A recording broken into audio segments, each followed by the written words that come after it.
All right, Hilbert students, lesson 15, Manifest Destiny. That's what we're going to be covering for the next few lessons.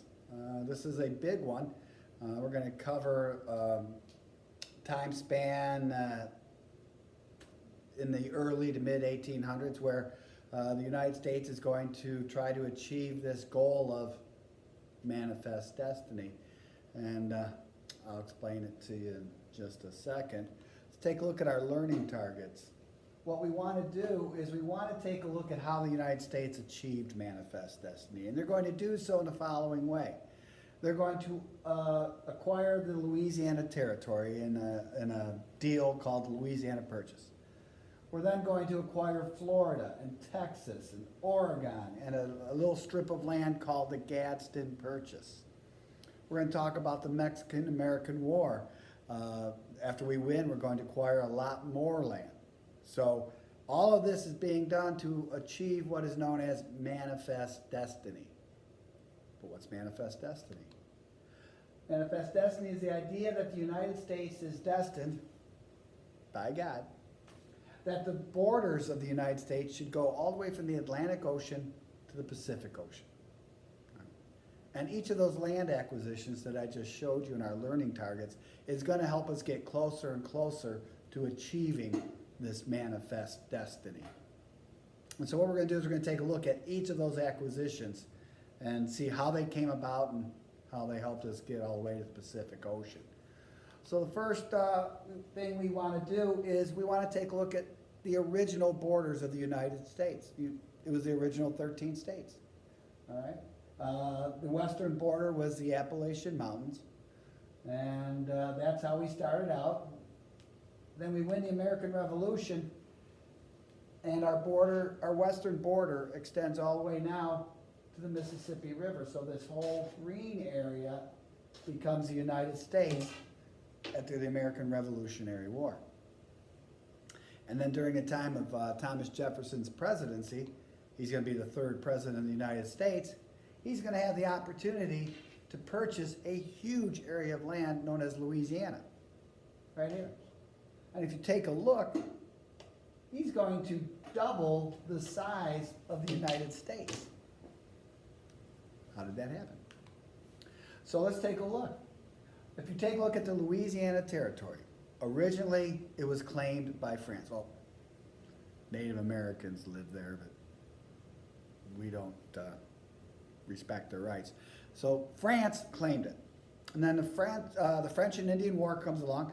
England defeats France, and they're left with this small island in the Caribbean, and that's it. And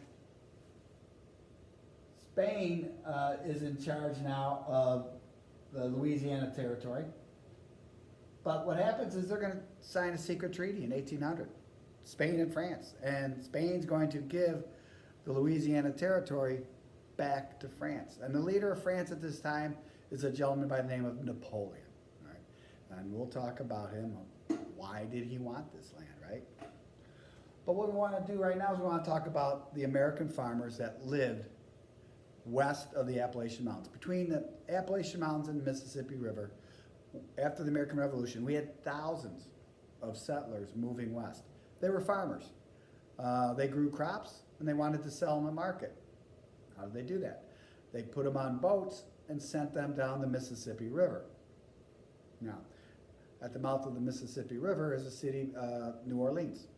And there were rumors that France was going to close the port of New Orleans.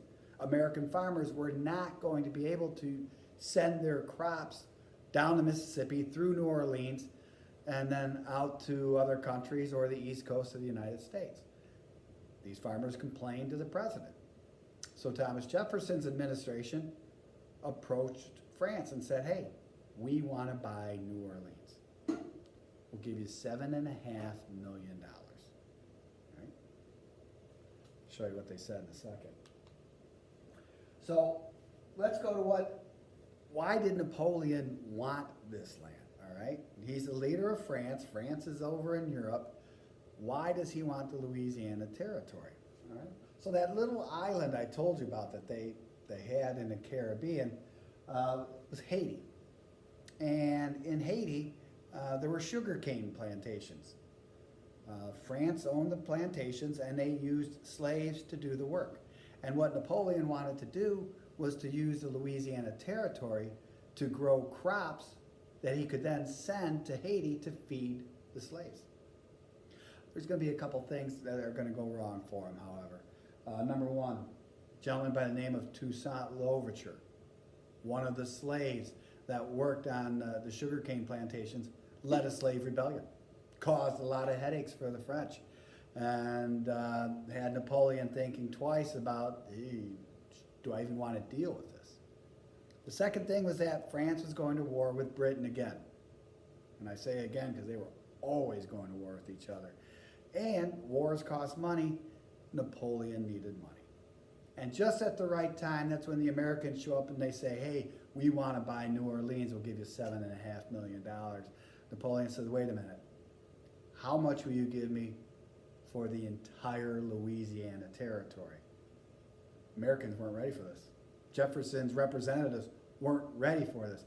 Napoleon says, give me another number and come back and see me. So there's a little problem here, though. Now, in past lessons, we talked about how should we interpret the Constitution. Now, Jefferson was a strict interpretationist. He said if it wasn't in the Constitution, couldn't be done. Here he is now as president. He wants to buy the Louisiana Territory. There is nothing in the Constitution that gave the president the ability to buy land. So he calls it a treaty. They can do that. They buy the Louisiana Territory for $15 million, and we just doubled the size of the United States. All right. If you take a look, this is Haiti right here, and this is Louisiana Territory. So the food was going to be grown, he was going to send it there, but all those plans got ruined by Mr. Louverture. All right? So that was the Louisiana Territory purchase. I think we're going to end there today. Remember, you can watch the video again, work on my study guide. The Google slide presentation will be on my classroom page. And as always, if you need help,